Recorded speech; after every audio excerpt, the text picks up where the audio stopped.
Salam alaikum. Merci de me rejoindre pour cette nouvelle vidéo dans laquelle je vais corriger avec vous l'exercice numéro 2 concernant le chapitre sur le champ magnétique. Lisons d'abord l'énoncé de l'exercice. Deux aimants droits, A1 et A2, sont placés perpendiculairement l'un à l'autre à la même distance du point M. Première question. Sachant que B1 égale à 4 fois 10 à la puissance moins 3 Tesla et B2 égale à 3 fois 10 à la puissance moins 3 Tesla, représenté en utilisant cette échelle, premièrement, le vecteur champ magnétique B1 créé par l'aimant A1 au point M. Et deuxièmement, le vecteur champ magnétique B2 créé par l'aimant A2 au point M. Deuxième question, question A. Exprimer le vecteur champ magnétique résultant B en fonction de B1 et B2 et représenter ce champ résultant sur le schéma. Ensuite, schématiser l'aiguille aimantée placée au point M pour le champ résultant B. Question C. Déterminer graphiquement et par calcul la valeur du champ magnétique B résultant. Question D. Donc j'ai changé la question D par rapport à l'énoncé précédent. Donc la question précédente c'était l'angle entre B1 et B2, mais l'angle entre B1 et B2 pour ce genre de système est connu, c'est toujours l'angle droit, donc c'est pas intéressant cette question-là. Donc je crois que la question la plus intéressante, c'est de déterminer la valeur de alpha, qui est l'angle entre B1 et B, et aussi donc l'angle bêta entre B2 et B. Donc et à cause donc de ces deux choix, j'ai ajouté une dernière question.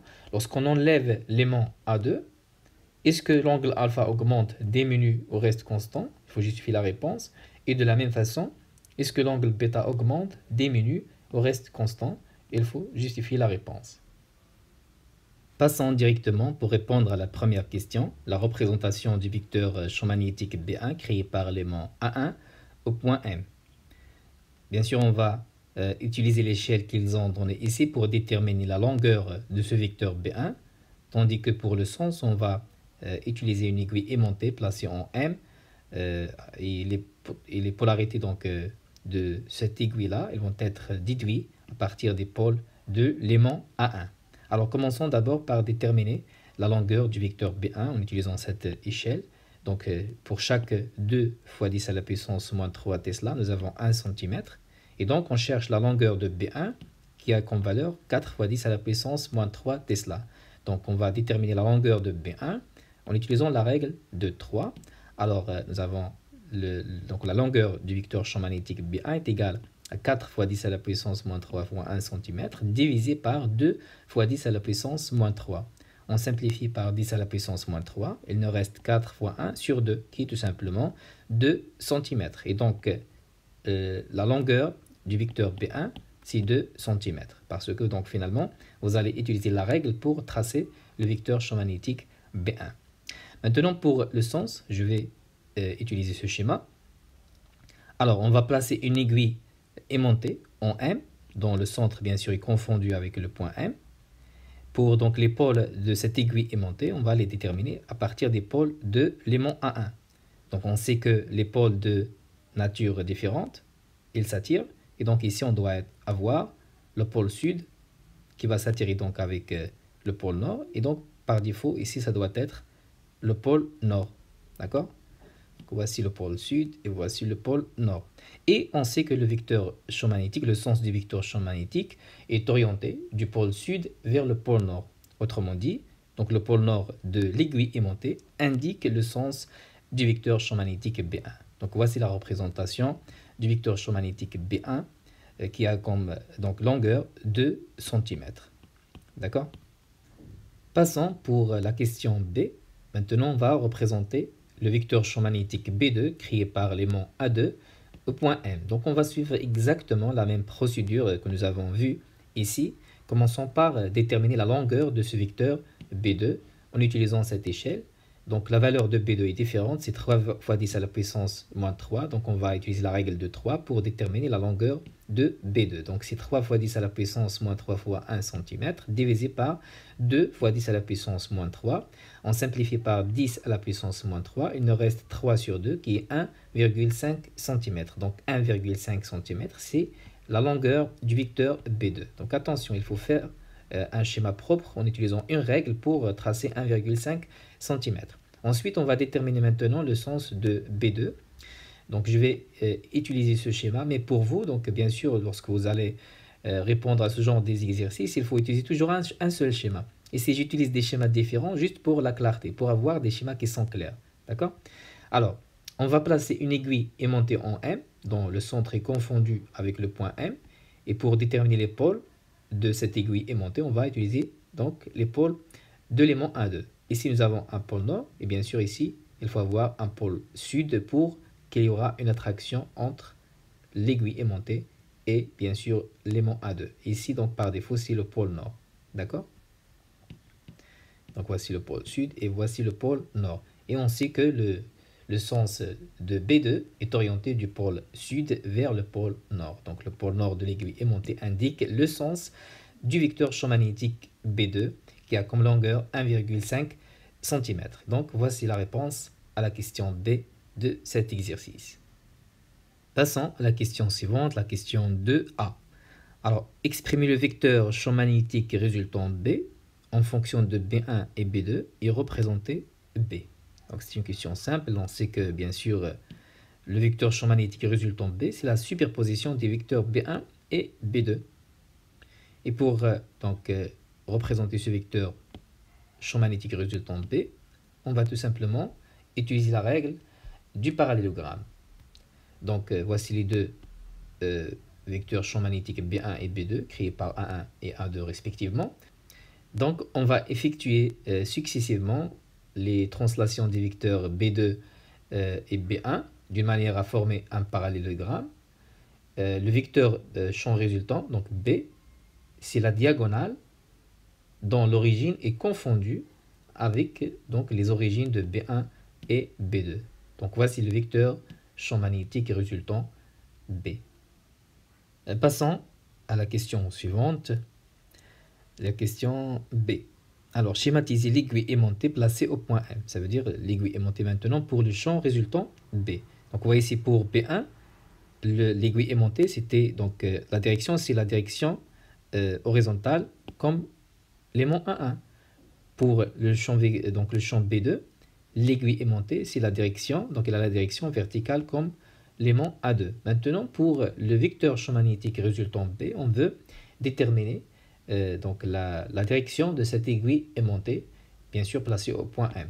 D'accord? Et puisque le vecteur champ magnétique est incliné, donc d'un angle, disons par exemple alpha, l'aiguille aimantée, donc placée au point M, elle s'alignera aussi avec la direction du champ magnétique résultant B. D'accord? Et bien sûr, l'aiguille aimantée dans ce cas, elle sera inclinée d'un angle alpha par rapport à l'axe horizontal. D'accord? Et on peut déterminer cet angle alpha d'inclinaison. Parce que donc, on vous demande de faire les schémas donc ici, il faut donc les faire correctement. En déterminant cet angle, donc vous allez utiliser votre rapporteur pour déterminer exactement la position, la direction de l'aiguille aimantée. Alors, nous avons cet angle-là, c'est alpha.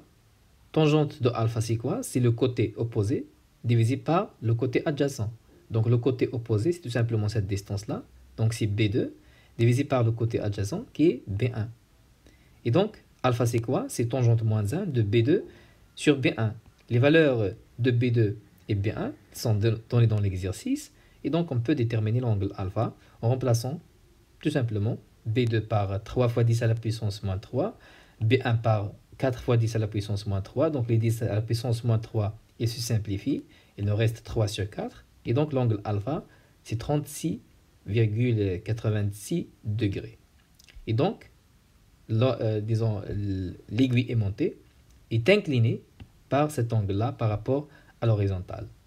Donc, je vais la représenter ici, sur cette figure-là. Donc, voici l'angle alpha. Et l'aiguille aimantée, donc, ça doit être comme ça. D'accord? Bien sûr, il faut utiliser votre rapporteur pour déterminer exactement l'angle 36,86 degrés. Passons à la question suivante, la question 2C. Alors, déterminer graphiquement et ensuite par calcul la valeur du champ magnétique B résultant. ça veut dire l'intensité du champ magnétique résultant B. Donc je vais utiliser ce schéma pour l'explication. Donc voici le vecteur champ magnétique résultant B. Donc on cherche son intensité.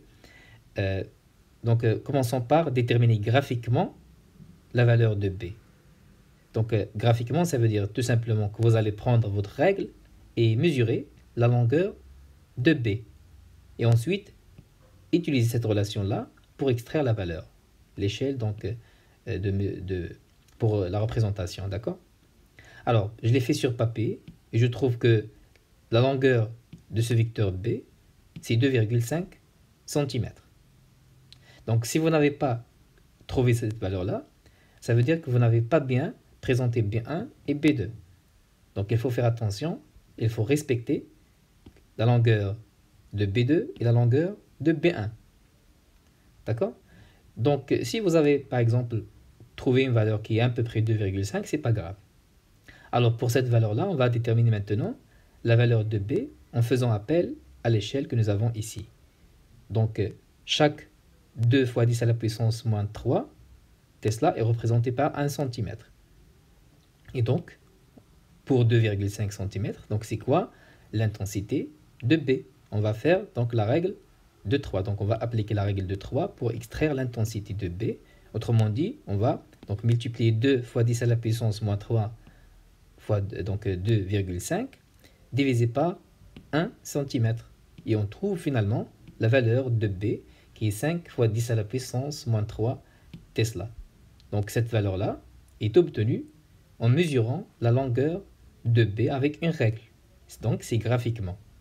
Maintenant, pour vérifier est-ce que cette valeur-là est correcte, on va déterminer par calcul la valeur du champ magnétique B. Alors, par calcul, nous avons ici un parallélogramme, et donc nous avons ici des angles droits, et donc nous avons ici deux triangles qui sont rectangles. Et on peut appliquer donc le théorème de Pythagore, que ce soit donc dans ce triangle ou bien dans celui-là, pour calculer la valeur de B. Par exemple, pour ce triangle, le théorème de Pythagore, c'est quoi? Donc c'est le carré de la longueur de l'hypoténuse, qui est donc B carré, est égal à la somme des carrés, donc des longueurs des côtés. Donc ici c'est B1 carré, ici donc c'est B2 carré. Donc B carré est égal à B1 carré plus B2 carré. Ce qu'on cherche, c'est l'intensité de B. Donc on va faire entrer la racine carrée pour se débarrasser de ce carré-là. Et on trouve donc B, c'est racine carrée de B1 carré plus B2 carré. On va remplacer chaque intensité par sa valeur. Donc pour B1, c'est 4 fois 10 à la puissance moins 3. Il ne faut pas oublier le carré. D'accord? Plus donc 3 fois 10 à la puissance moins 3 carré. Et donc, bien sûr, en faisant ce calcul, on trouve que la valeur de B, c'est 5 fois 10 à la puissance moins 3 Tesla. Donc, c'est exactement la valeur trouvée graphiquement. Passons à la question suivante. Donc, maintenant, il faut déterminer la valeur de l'angle alpha, donc entre B1 et B, et aussi l'angle bêta entre B2 et B. D'accord? Commençons par l'angle alpha. Donc d'ailleurs, j'ai déjà déterminé alpha donc lorsque j'ai essayé donc de schématiser l'aiguille aimantée ici. Donc c'était 36,86 degrés. Donc ici, j'ai utilisé la tangente. Donc nous avons ici des triangles, donc on peut utiliser n'importe quelle relation trigonométrique. Donc juste pour vérifier, je vais utiliser le cosinus et le sinus. Donc, juste pour vérifier, d'accord? Alors, déterminons la valeur de alpha. Donc, nous avons cosinus de alpha égale à B1 sur B. Donc, j'utilise ce triangle pour déterminer alpha, bien sûr. Donc, cosinus de alpha, c'est le côté adjacent qui est B1 divisé par l'hypoténuse qui est B. D'accord?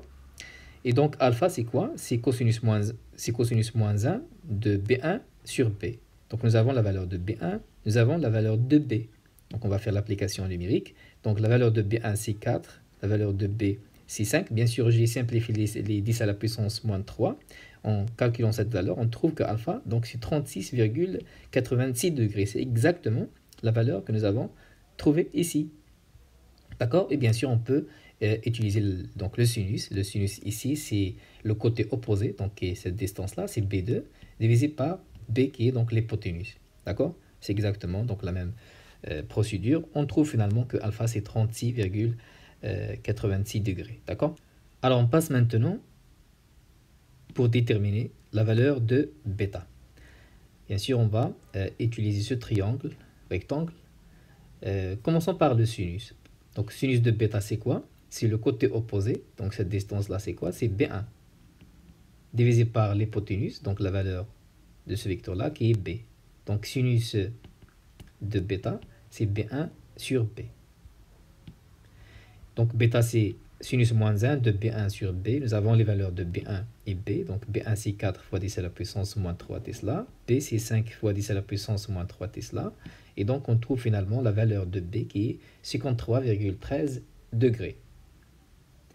Donc bien sûr, alpha plus bêta c'est quoi? Donc cet angle plus cet angle, ça nous donne l'angle droit, c'est 90 degrés.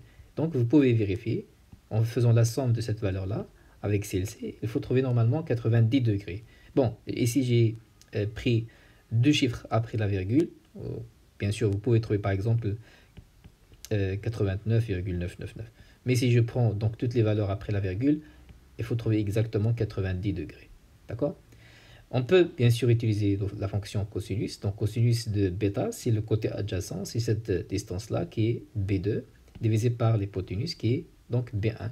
Et vous allez trouver exactement la même valeur, 53,13. Et on peut bien sûr utiliser la fonction tangente. Donc ici, ça doit être tangente moins 1 de... Donc je ne me rappelle pas. Donc tangente, c'est quoi? C'est le côté opposé divisé par le côté adjacent. Donc ça doit être 4 sur 3. Donc j'ai pas fait ça, mais essayez de calculer tangente moins 1 de 4 sur 3. Il faut normalement trouver cette valeur-là, 53,13 degrés. Donc, lorsque vous allez répondre à ce genre de questions, utilisez la fonction que vous voulez. D'accord? Donc voici la réponse à la question 2D. Et on passe ensuite à la dernière question, la question 3 qui contient deux petites questions A et B. On enlève l'aimant A2. Est-ce que l'angle alpha augmente, diminue ou reste constant? Il faut justifier la réponse. Alors, si nous enlevons l'aimant A2, bien sûr, le vecteur champ magnétique B2, créé par A2, ne sera plus présent sur ce schéma. Donc, B, le vecteur champ résultant, il sera maintenant égal à B1. Parce que nous avons dit que B, c'est la superposition de B1 plus B2. Mais puisque maintenant on va enlever A2, donc il n'y aura plus le B2. Et donc B, le champ résultant, c'est tout simplement B1. Et par conséquent, l'angle alpha entre B1 et B, donc il va diminuer. Puisque B1 maintenant, il sera collinéaire avec B. Donc il se trouve sur la même ligne. Et donc l'angle entre les deux, entre B1 et B, c'est 0. Donc c'est ce que j'ai écrit ici. Si nous enlevons l'aimant A2, le vecteur champ magnétique créé par A2 ne sera plus présent. Et donc B, il sera maintenant égal à B1. D'accord? Et par conséquent, l'angle alpha entre B1 et B, ou bien entre B et l'axe horizontal, il sera maintenant collinéaire avec B. Et plus précisément, donc pour répondre à la question, alpha diminuera de 36,86 degrés à 0 degrés. Donc alpha, il diminue dans ce cas. On passe à la dernière question. Donc c'est la même question, mais pour l'angle bêta. Maintenant, l'angle entre donc B2, ou bien l'axe vertical, et le vecteur champ résultant B. Donc c'est la même remarque. Si nous enlevons l'aimant A2, le vecteur champ magnétique B2 créé par A2 ne sera plus présent. Donc le vecteur champ résultant B, il sera maintenant donc égal à B1. Et par conséquent, l'angle bêta que vous voyez ici, il va augmenter puisque l'axe vertical, il forme un angle droit avec donc la nouvelle position du vecteur champ magnétique résultant B. Donc c'est un angle droit. Et donc l'angle bêta entre l'axe vertical et B, il va augmenter. Plus précisément, donc bêta, il va augmenter de 53,13 degrés à 90 degrés. Donc c'est ce que j'ai écrit dans cette dernière partie. Donc l'angle bêta, il augmente, l'angle alpha, elle diminue. D'accord? Donc c'était la dernière question pour cet exercice. Si vous avez des questions, comme d'habitude, utilisez la section des commentaires. Vous pouvez me contacter par email. À la prochaine fois. Salam alaikum wa rahmatullahi wa barakatuh.